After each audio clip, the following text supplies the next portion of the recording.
Firstly, it's my first time to Istanbul, so it's great to be here. It's not my first MMA event. I've been to MMA events all around the world, and I'm always impressed by the number of different advertisers, different publishers, different players within the mobile marketing ecosystem that come together and are able to talk very transparently, whether they are your suppliers, your clients, even your competitors, your frenemies. It's a very open forum where you can discuss, the good things, the bad things, the challenges within the industry, and try and share knowledge.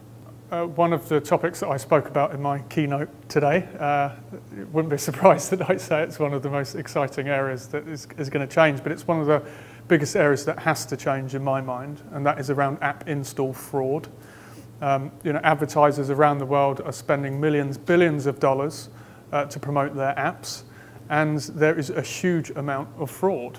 There is a huge amount of that advertising spend that is going to the bad players within the market. And I think one of the most exciting areas of development is technology that brings transparency to the advertisers, that exposes bad actors and people that shouldn't be being rewarded when they're not bringing any value to advertisers.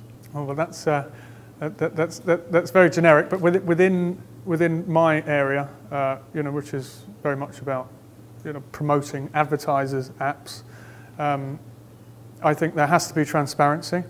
When advertisers are spending money, they need to know where it's being spent, where their adverts are being served, and the true performance that is being delivered.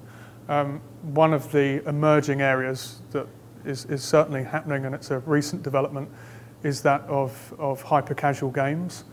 It's almost as gaming's gone back to the basic kind of Tetris-type model, but the amount of time spent in these games and the willingness of consumers to engage in ads within these games really is changing the publisher side, the supply side of the industry.